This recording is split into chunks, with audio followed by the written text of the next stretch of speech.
Hello guys, welcome to Manageable Life Abroad channel. On this channel, we discuss scholarship opportunities, international conferences, and international jobs.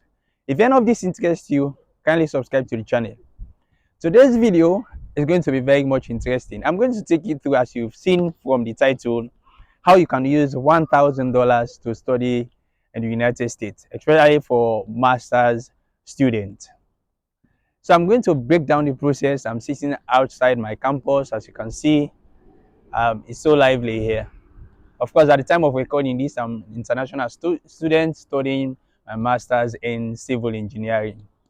So if I'm to start the application process, the process of finding scholarship, these are some of the things I'm going to do. And I just want to share with you my experience and some of the things I believe, because I believe that with $1,000, there is high probability. You have 98% chances of you getting your scholarship, the opportunity to study in the US. So now, if you have your calculator, just hold your calculator, hold your pen and your books for me to give you my view about the $1,000, how you can use that one. So I would like to start with basically the master's student, like the STEM student. So within the application for scholarship or for admission into US university, so of course you have two type of master's degrees. You have the professional one, which is more like the course-based masters, and you also have the research-based masters. Whatever, whichever one you want to pursue, I'm quite sure what I'm going to tell you will help you achieve any of these two. Research-based masters, basically, you are going to work with a professor on a particular research, even though you'll be doing certain courses as well within your area. While the course-based now, you are entirely going to more like increase your knowledge. Okay, you have specific amount of units you are going to take, and at the end of your program, you do your dissertation. Okay, now let's start with how you can use your $1,000.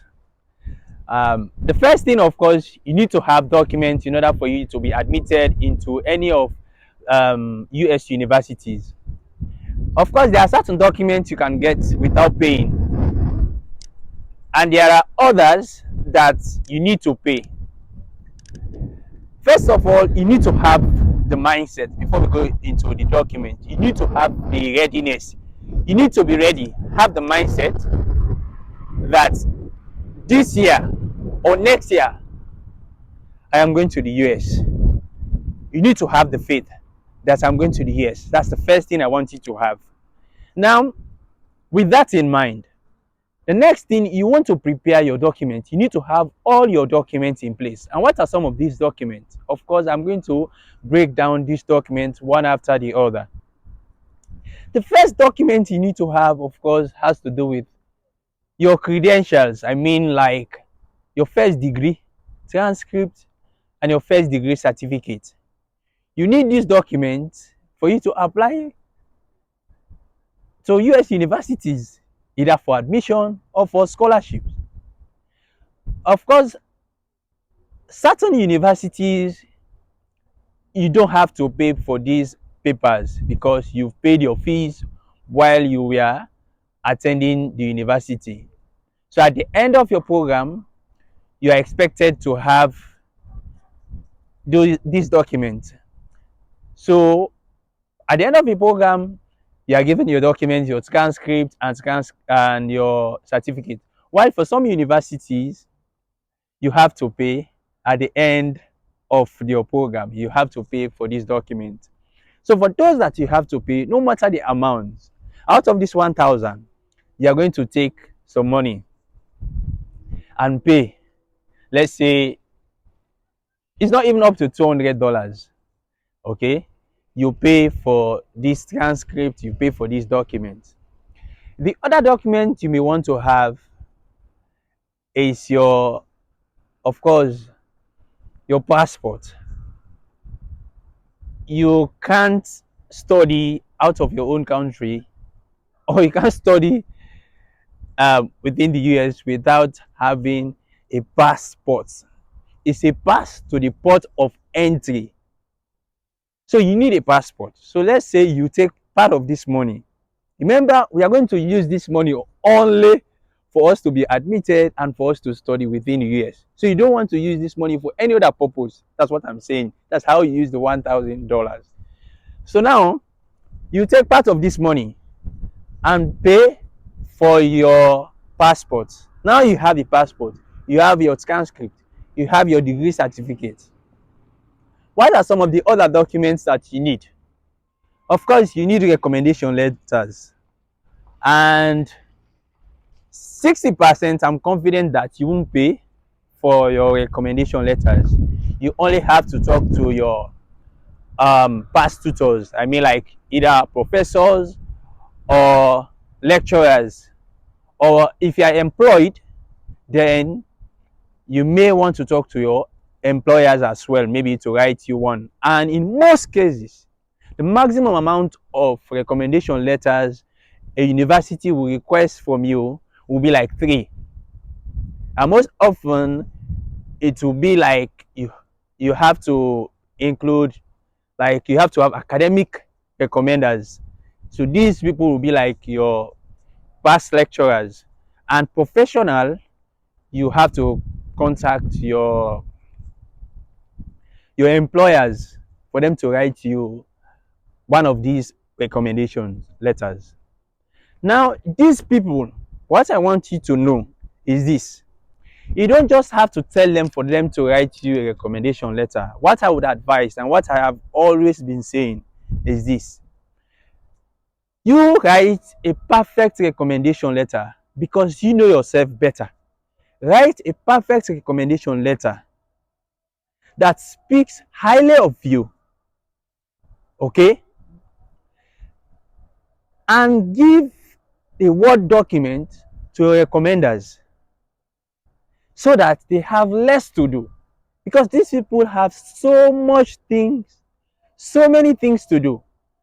And being that we are not just going to apply to one university, but when we get there, I will discuss that. You want to target at least 5 or 6, minimum 5 universities that you've done your due diligence, you've researched on. Now, well, don't put the cart before the horse. Let me talk about the recommendation letters. So you have these recommendation letters. So you have these recommendation letters created. You've notified your recommenders that I will be applying to different universities within the US. Please, I would want you to write me recommendation letters, or just for you to look at the one I have created, so that whenever you input their information into the system, into a particular university portal, once they notify them, they will be ready to upload that particular recommendation letter for you. So all you have to do is just for you to be doing bit of changes within your recommendation letter and send them for them to convert that to a PDF. So remember, you have access now. So what they will do, in fact, ask them if, just in case they don't have time to even upload that document, just for them to forward you the email that the university is going to send to them. You open the email, you open the link that the university sent to your lecturer or professors or employer email, which is why it's very important. Which is why it is very important for you to have good relationship with these people, so that when you tell them these things, they will definitely listen and know that you are ready to do the job yourself. Okay, so once those emails are sent to your recommenders, they send them back to you, forward them to your email, you just open them and you do the job yourself. Okay, so the only thing why you need to send these recommendation letters to your recommenders is that they have to put what we call a letterhead. If they are working for a company or if they are working for a university, they need to have a letterhead. The recommendation letter needs to have a letterhead. Now you have your recommendation letter settled. The next thing you want to do, so basically you have not written any recommendation letter yet. You've just notified them. Okay. Now the next thing for STEM students, and this is very key, we have one exam called the GRE exams, and the other one is the, of course, the GMAT. GMAT is for business students. GRE is most likely like for STEM areas, STEM students.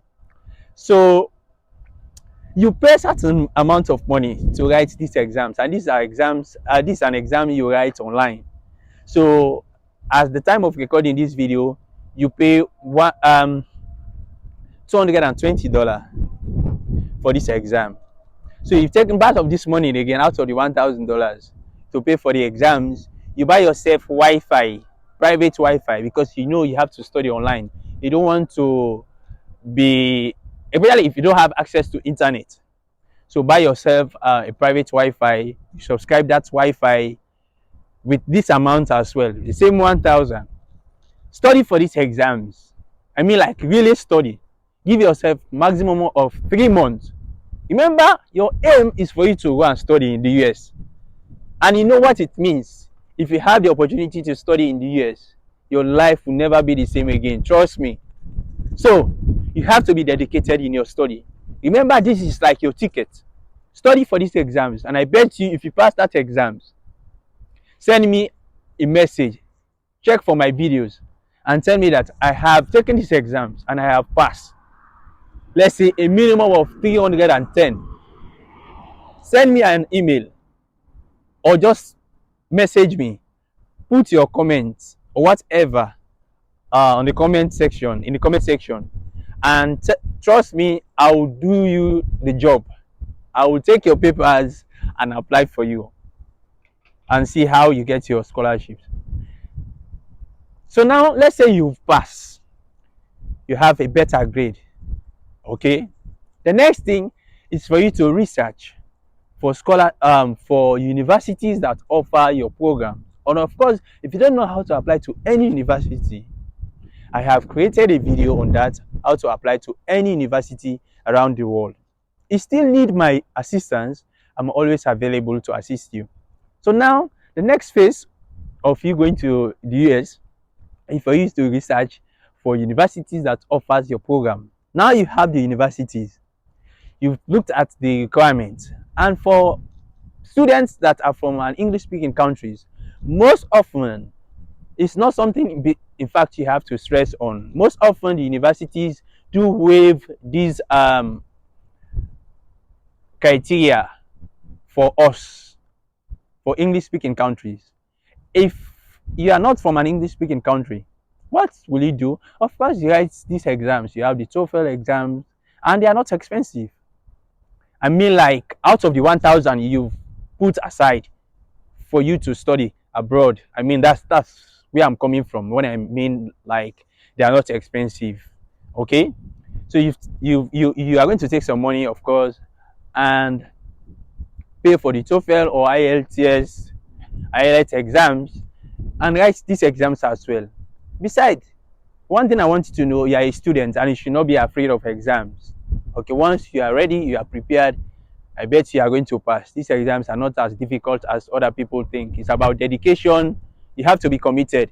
You don't have to gamble, because you know this is your journey. You've embarked on a journey, and at the end of the day, you want to come out with what? A successful story.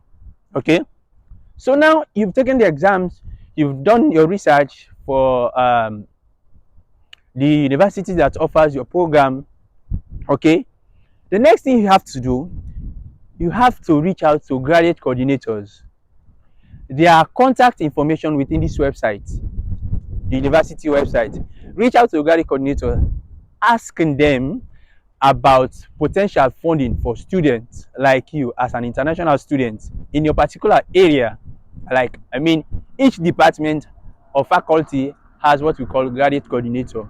If I'm civil engineer, mechanical, whatever area, you reach out to them expressing your interest that you are interested in applying to their university and especially in that program, and that you may want to know what are the opportunities for international students like you for funding if there are assistantship positions. So we have what we call research assistantship position, we have teaching assistantship, and we have what we call administrative assistantship.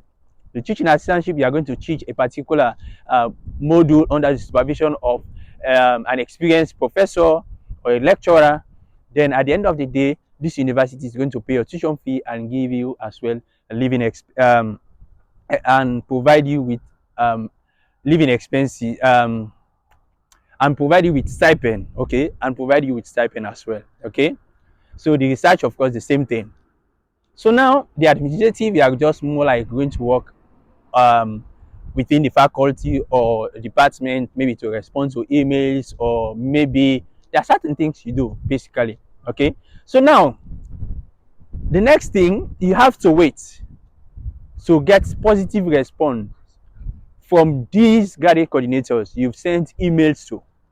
And I need to emphasize, you need to know how to write an email, a convincing email to a graduate coordinator, okay?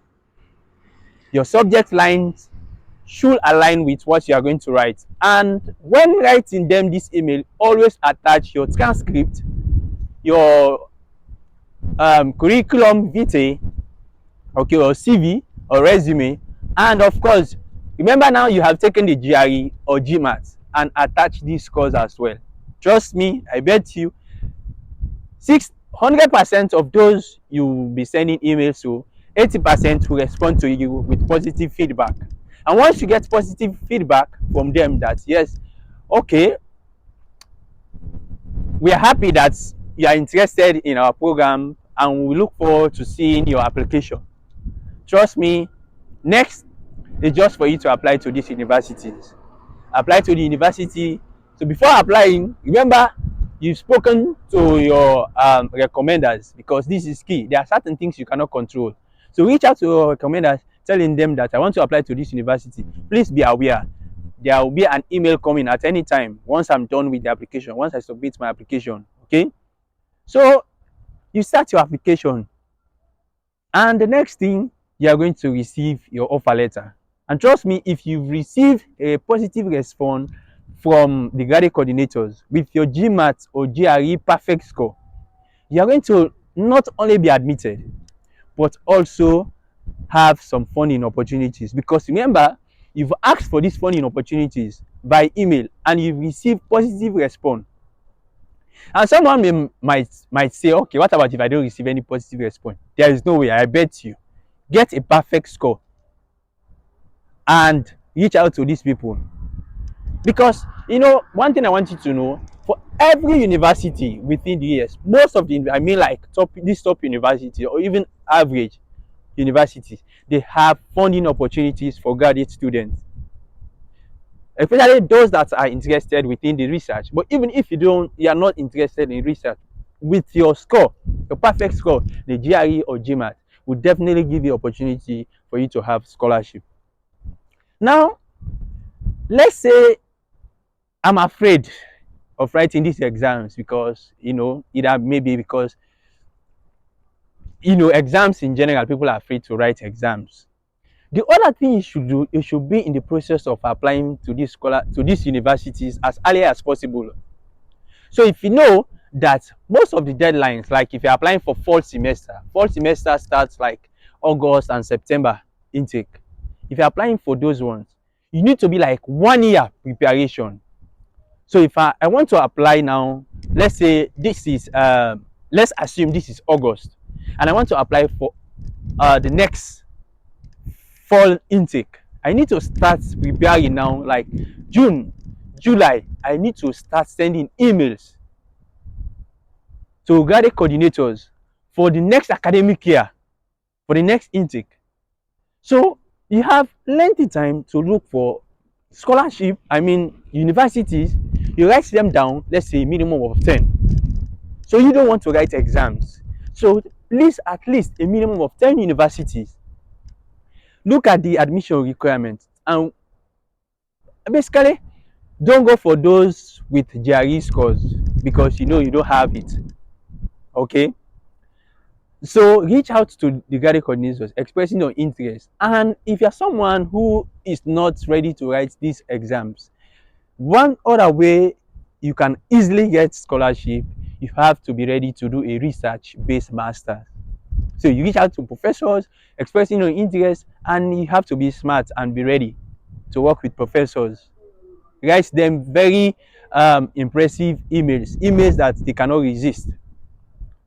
If you want to know how to write a perfect email, if you think you don't have any idea, reach out to me and I will guide you through. Okay, reach out to them as early as possible and start applying once you receive positive response. Now, for those within the art areas who most often will not be required, especially in terms of admission for this scholarship, there are numerous scholarships as well within these universities that you just need to apply to. I bet you, if you reach out to guidance coordinators as early as possible and you prioritize what we call priority deadlines, there are certain opportunities within the university, like what we call the automatic scholarships. They are mostly given to students that apply within what we call priority deadlines. So university admits students where by priority deadline we have regular admission, and others will still admit you even after the deadline, depending if they have space. So always prioritize the deadline. Work with priority deadlines. It's about you being active and do yourself due diligence. Go to this website, and it's very simple for you to just work within the website interface. Check my videos, and most often the scholarship information that I give, I'll go to the university website and try to show people how they can interface within the university website. So I wish you the very best in your journey, and put this into practice and tell me what the result will be. I bet you 90% you'll be successful. And I wish you the very best in your journey. It's actually not easy, but don't gamble it. Remember, you are on a journey to study in the US. And I bet you, I hope you've been able to learn something from this video. And if that's the case, please consider subscribing, share, and like this video. My next video, I'm going to be speaking about other funding opportunities in case you've tried scholarship and yet maybe there are certain things you have not done correctly.